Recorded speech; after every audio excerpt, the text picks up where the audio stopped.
Du 24 septembre au 7 octobre, le Carré des Voiles fête l'événement tous les jours à 18h en direct live du village des Voiles et retransmis sur la chaîne YouTube d'Energivare. De nombreux invités seront au micro de Rémi Pelletier. Le Carré des Voiles avec Triba à Roquebrune-sur-Argent et Gassin, Ertrich et Bénisterie à Roquebrune-sur-Argent, Gémy Peugeot à Tronçon-Provence, Fréjus et Cogolin, Cuisine Plus à Puget-sur-Argent et Esterel Plomberie Chauffage à Fréjus. Le Carré des Voiles, disponible en replay.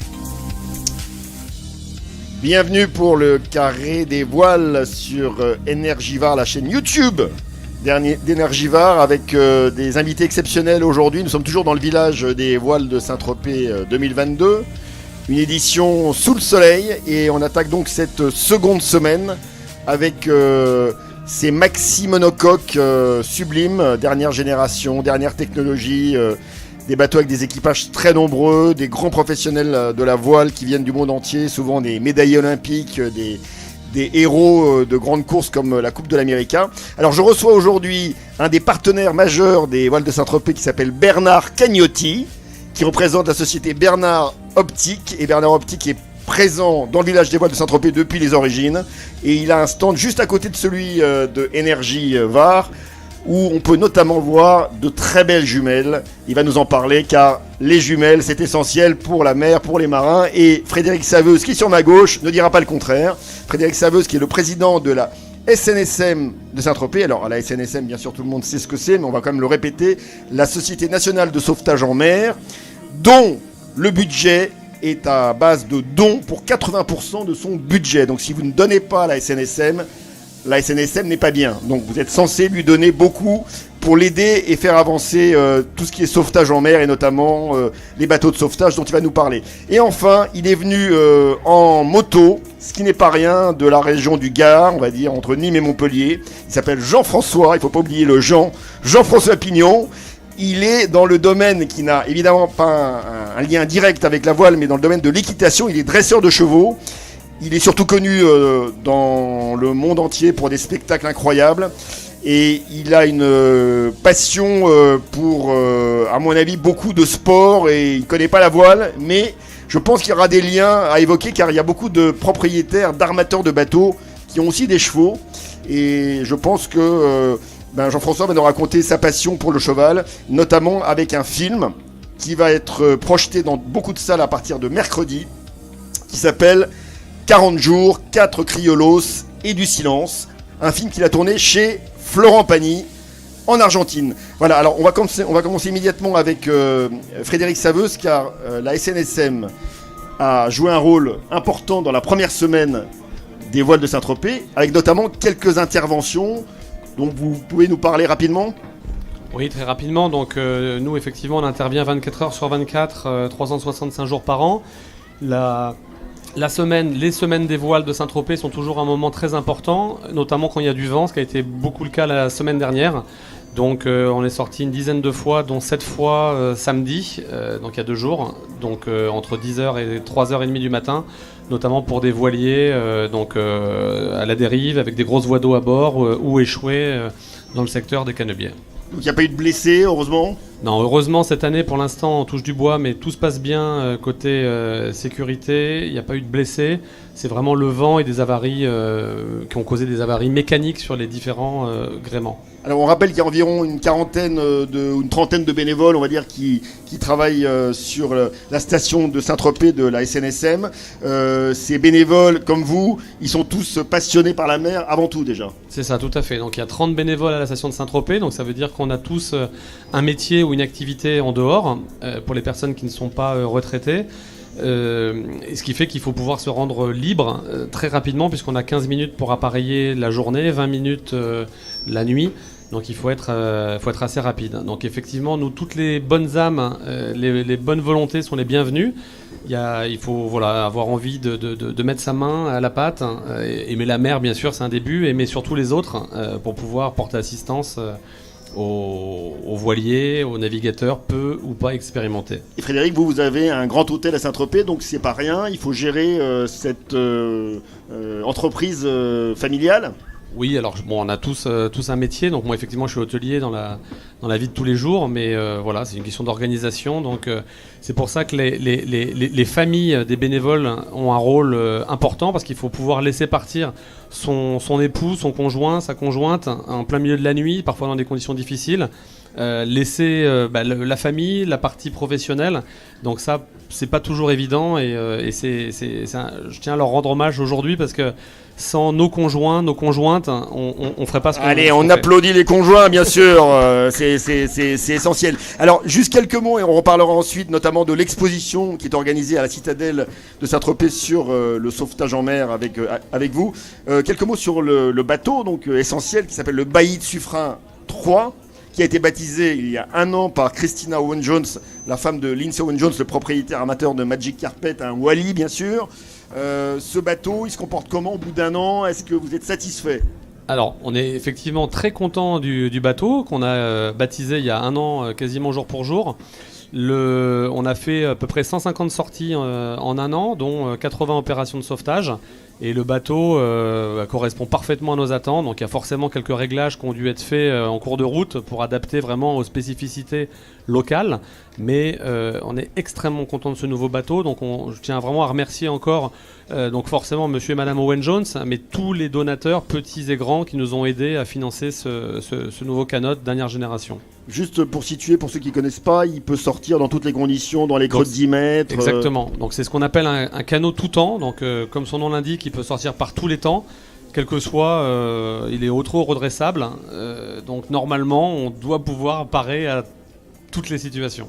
Bon. Et juste une dernière question, vous faites une centaine d'interventions par an, c'est ça la moyenne sur une année? Oui, exactement. On fait à Saint-Tropez environ 100 sorties par an, donc ça fait partie des stations les plus importantes de France. On est très dépendant du vent, donc les années où on a un peu moins de vent, on fait un petit peu moins d'interventions. Cette année, la saison a commencé un peu plus tard que d'habitude, mais avec le monde qu'il y a eu dans le Var et à Saint-Tropez plus spécifiquement, on s'est bien rattrapé. Et là, on est à peu près 10% d'avance par rapport à l'année dernière. Alors, on reparlera avec vous de cette exposition à la Citadelle de Saint-Tropez.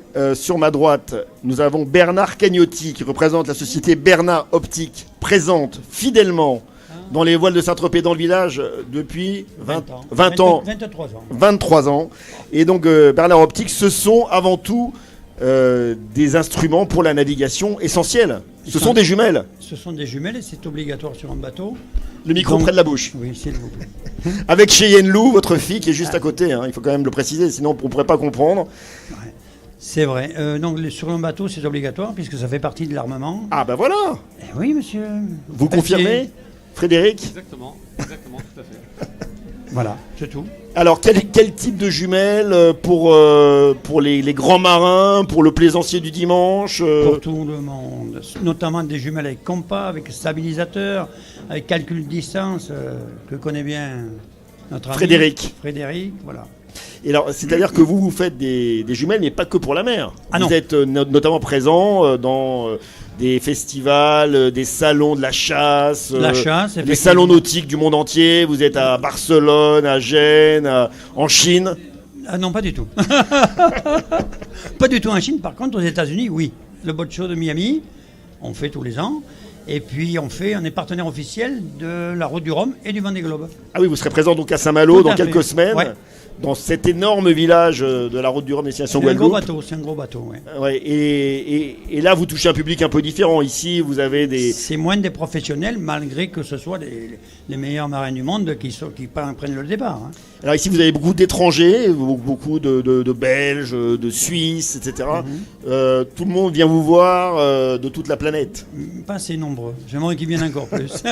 Alors pourquoi cet attachement aux voiles de Saint-Tropez? Parce que vous connaissez bien les organisateurs. Oui, non, on a démarré ensemble en 99. Avec André Beaufils à l'époque. Avec André Beaufils, on a démarré, et puis il n'y avait rien, il y avait 4 exposants. Et puis ça a grossi, mais en fait, on a toujours été présents. Voilà, comme partenaire. Et donc vous êtes un homme de la mer, mais pas que. Vous aimez la chasse, oui. Vous aimez la nature, et on va rejoindre Jean-François Pignon. Et vous aimez les chevaux. Oui, 40 ans de cheval, mais alors Un petit niveau par rapport à M. Pignon, je suis un petit bébé, petit poussé. Alors quelques mots sur Jean-François Pignon. Vous êtes très proche géographiquement. Oui. Vous habitez dans le Gard, Ouais. tous les deux. Ouais. Est-ce que vous puis, connaissez un peu Ajaccio. Jean-François Pignon? Oui, j'ai vu son spectacle à l'époque où il faisait avec les chevaux gris. On en a parlé d'ailleurs au salon d'Avignon. Et c'était un spectacle assez époustouflant, franchement. Très très beau spectacle. Le cheval, c'est aussi une de vos passions. Hein. Ouais. J'ai toujours eu des chevaux. Ouais, bon, c'est comme ça. Mais pour m'amuser, hein. Alors on va laisser Jean-François Pignon On va prendre, nous expliquer ça mieux que nous. prendre votre micro. Jean-François, merci d'être venu en moto spécialement pour nous. De Quelques rien. mots déjà sur le métier de dresseur de chevaux.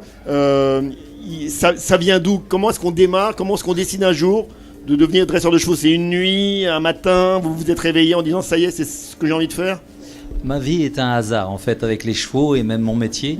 Et tout est venu par passion. Et Gloire à Dieu aujourd'hui, c'est encore une passion. On se régale vraiment. Et justement, cette envie d'aller en Patagonie rencontrer des chevaux sauvages, c'était parce que j'avais encore envie de mieux les comprendre, de mieux les apprendre.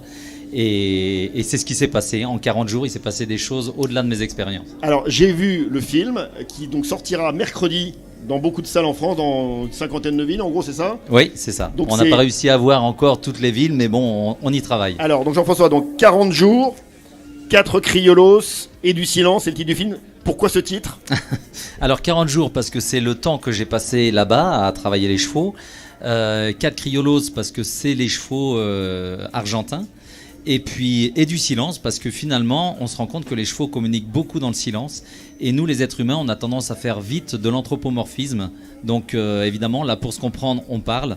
Et c'est pas ce qui se passe chez les chevaux. Et comme je disais, quoi de mieux que de parler anglais à un anglais, donc quoi de mieux que de parler cheval à un cheval. Alors, on va pas te donner la fin, évidemment, ça sert à rien parce qu'il faut que les gens aillent voir ce film Faut qui est pas fabuleux. spoiler. Hein. Moi, j'ai vraiment adoré parce que je connais mal cet univers. Mais ce qui était intéressant, c'est qu'on voyait en même temps Florent Pagny et qui préparait un album ou qui travaillait sa musique avec ça. son ingénieur du son. Exactement. Et il y avait des échanges aussi assez sympas parce que vous reveniez le soir, au moment des repas. Donc les échanges étaient partagés entre la musique, le cheval. Et alors, quel est le lien entre Florent Pagny et vous? Alors, par hasard, encore une fois, cette rencontre s'est trouvée, en fait, moi j'organisais un stage en Patagonie, et puis l'organisatrice a dit, mais là, en fait, on a été victime de votre succès, parce qu'aujourd'hui, avec Internet, on s'était pas rendu compte, mais en Argentine, on est connu aussi. Donc, son campo était trop petit pour recevoir ce stage, et a dit, bah, écoutez, si ça vous dérange pas, on va déménager chez un voisin qui est un chanteur français que vous connaissez peut-être. Alors, Patagonie, chanteur français, Florent Pagny. Et alors donc depuis, il y a des liens très forts qui se sont créés. Je crois que vous êtes parlé encore au téléphone aujourd'hui. Vous êtes assez proches. Non mais clairement, et c'est un mec qui est adorable parce que moi je le connaissais comme tout le monde au travers de la télé, The Voice et tout ça, mais je pensais pas tomber sur un gars qui était comme ça aussi intègre et qui était très intéressé aussi par la technique. On le voit dans le documentaire venir travailler les chevaux et il m'a étonné par son sens de l'observation et son envie de bien faire. Alors moi ce qui m'intéresse, c'est que vous nous expliquiez, sans donner évidemment l'issue de ce magnifique film, comment est-ce qu'on aborde 4 chevaux sauvages, comme ça, en arrivant subitement dans une propriété sauvage également en Argentine. Comment ça s'est passé les premières journées en gros? Ben en fait, moi, j'étais vraiment dans l'optique de remettre à l'épreuve ma méthode, qui est quand même basée sur 40 ans d'expérience. Et ce qui est génial, c'est que dès le premier jour, je me suis dit, finalement, ma méthode de 40 ans, elle est nulle. Et je me retrouve comme ça à avancer dans cette pampa de 25 000 hectares avec la sensation d'être seul au monde, vraiment, parce qu'en plus là-bas on n'avait pas de connexion, c'était quand même une terre un peu hostile, et l'aventure n'avait pas commencé que j'y arrivais déjà pas, et en plus ce qui est génial c'est qu'on le voit sur la bande-annonce qu'on peut voir sur Facebook ou YouTube, et on voit Florent qui me dit, moi de toute façon, à mon avis, ton délire, il n'est pas faisable. Et c'est top parce que lui il en rajoute une couche dans mes doutes et je pars avec ça sous le bras. Et alors moi ce que je dis aux gens qui vont aller le voir, qui vont se précipiter, mais c'est qu'il y a à la fois des moments où vous êtes assez heureux, Mais il y a aussi beaucoup de moments de doute et on se demande si vous n'allez pas tout abandonner et tout lâcher. Non, c'est un peu ça le film. Ah, mais il y a des grands moments de solitude, mais c'est ceux qui m'ont fait le plus avancer finalement, parce que à ce moment-là, j'étais très ouvert d'esprit, d'abord parce que j'avais que ça à faire, pas de connexion téléphonique ni quoi que ce soit. Ah oui, il n'y avait pas Internet. Non, là on est vraiment au bout du monde. Et j'en avais entendu parler du bout du monde, mais là je crois que je l'ai trouvé. Et il n'y a pas une seule fois dans 40 jours où on a vu par exemple une trace d'avion dans le ciel. Et je ne sais pas s'il y a beaucoup d'endroits au monde où on peut avoir ce ciel vierge comme ça. Alors, on va recevoir tout à l'heure Stéphane Nifsud, qui est un plongeur en apnée statique, qui est juste en face de vous avec la casquette, là. Qui reste 11 minutes 35, son record du monde absolu sans respirer. Et donc, le mental, pour vous, il y a beaucoup de choses à aller apprendre ailleurs, hein, dans d'autres sports, dans d'autres disciplines, parce que vous avez un mental de dingue. Je sais pas. mais il faut aller travailler encore plus et peut-être découvrir ce qui se passe ailleurs. En fait, je pense que c'est ce qui m'a fait avancer là-bas, c'est que je me suis dit, et j'ai accepté de me dire qu'au bout de 40 ans, j'y connaissais peut-être pas grand-chose. Et c'est vrai que c'est ce qui m'a donné, pas un mental de dingue pour moi, mais un mental qui a envie d'apprendre. Et c'est vrai que... C'est parce que vous êtes tombé quand même, ah ouais. Il y a une chute assez spectaculaire, moi j'ai vu la chute. L'expérience était bouleversante à tout point de vue, on est d'accord. Et donc il faut savoir rebondir, hein, c'est un peu le terme, il faut savoir repartir. Clairement. Et puis oser se dire que voilà, on essaye et puis moi j'ai en fait pris l'option de mettre toutes mes erreurs dans cette histoire. Et c'est vrai qu'il y a des erreurs qui sont un peu chocs dans le film. Et encore, quand moi je prends un cheval dans la poire, les gens se disent que moi j'ai choisi. Mais quand je fais prendre un risque à un cheval à un moment, là c'est moins drôle, mais je les ai mis quand même, j'ai assumé. Alors que Florent m'avait dit, surtout ces images, ne les mets pas dans le documentaire. Alors justement, juste pour résumer, le film il a été tourné il y a quelques années déjà. Mais, il y a 3 ans. Voilà, mais en revanche vous avez eu des nouvelles des chevaux. Je crois assez récentes, voire aujourd'hui, quasiment. Non, pas aujourd'hui, mais il y a 2-3 jours. Ouais. Ah, ouais. Et ils vont bien ? Ah c'est super, Florent m'a envoyé ça et on a une belle surprise qu'on donnera justement après la sortie du film, parce qu'il y aura évidemment des questions. On a fait quand même 120 avant-premières, on est allé en Belgique, en Suisse, et c'est vrai qu'il y a toujours les mêmes questions qui revenaient. Et ces images répondront à pas mal de questions. Et puis il y a beaucoup de passionnés dans votre monde. À la projection où j'étais invité, il y avait Nicolas Canteloup, il y avait Véronique Jeannot, il y a donc des comédiens, il y a des gens qui adorent ce que vous faites. Alors, on va quand même rappeler le spectacle. Il y a un spectacle prochainement d'ailleurs que vous organisez. Ouais, alors là on s'est fait taper sur les doigts parce qu'en fait c'est un spectacle privé pour les championnats mondiaux militaires à Fontainebleau. Donc je pars demain, je prends la route. Et le spectacle est mercredi soir, mais désolé, c'est privé, donc ne divulguons pas l'info. D'accord. Comme quoi. Mais vous continuez donc à parcourir beaucoup de villes et. Ah bah oui, mais c'est mieux parce que en plus je sais faire que ça, donc c'est plutôt une bonne idée. Et donc c'est un spectacle pour tous les publics. Oui, c'est ça, c'est un spectacle vraiment bon enfant et on touche tous les âges, mais comme le documentaire d'ailleurs, qui nous a surpris d'ailleurs parce que. On pensait que seuls les équitants allaient être intéressés par cette approche du cheval. Les équitants, il faut expliquer, c'est ceux qui montent à cheval. Les équitants, c'est ceux qui sont autour du cheval en tout cas. Et la bonne surprise, c'est que finalement, c'est tout public. Et puis, il y a beaucoup de gens qui l'ont vraiment apprécié. Et il y a d'ailleurs une personne cet été qui est venue et qui m'a dit « Moi, j'aime pas les chevaux et j'aime pas Florent Pagny. Mais votre film, je l'ai bien aimé. » Alors voilà, c'était une des belles surprises. Alors justement, Frédéric Saveuse, on va parler de l'exposition là sur le sauvetage en mer à la Citadelle, mais je crois qu'il y a pas mal d'armateurs de bateaux qui ont aussi des chevaux, et notamment dans la région de Saint-Tropez, à Grimaud, etc. etc. Est-ce que vous en connaissez certains qui montent à cheval, qui font du bateau, ou pas du tout dans vos connexions locales? Alors moi, dans les connexions locales, on a plus l'occasion de parler de bateaux que de chevaux, mais effectivement, souvent ce sont des passions croisées. Donc oui, j'imagine que beaucoup d'armateurs ici présents ont la double passion. Alors dans les navigateurs et navigatrices, parce qu'il faut parler des femmes, Marie Tabarly qui sera là demain normalement avec nous sur Énergie Var. Marie Tabarly, la fille d'Éric Tabarly bien sûr, a dès le départ fait du cheval avant de faire du bateau. Donc ce qui veut dire que il y a beaucoup de navigateurs aujourd'hui qui sont passionnés par les deux environnements. Juste Frédéric Saveuse, on va terminer avec vous. L'exposition à la Citadelle de Saint-Tropez. En 2 mots, c'est jusqu'au mois d'avril déjà. Oui, alors en 2 mots, cette année, la station de Saint-Tropez célèbre les 70 ans donc, de la station de sauvetage. Saint-Tropez a accueilli la première station de sauvetage en Provence-Alpes-Côte d'Azur en 1952, où la zone d'intervention allait de Sète à l'Italie. Donc on imagine un peu les marins quand ils partaient en intervention, ils n'étaient pas prêts de revenir. Et donc pour leur rendre hommage et pour rendre hommage aux 70 ans d'équipage et de donateurs aussi, hein, et d'amis de la SNSM, on a au sein du musée de la Citadelle, donc qui est le musée de l'histoire maritime de Saint-Tropez, créé une salle spéciale pour le sauvetage en mer à Saint-Tropez. Donc on a fait l'inauguration et le vernissage il y a 15 jours, juste avant les journées du patrimoine, et l'exposition va durer 6 mois environ jusqu'à la saison prochaine. Donc ça veut dire que c'est pour tous les publics, c'est vraiment découverte du sauvetage.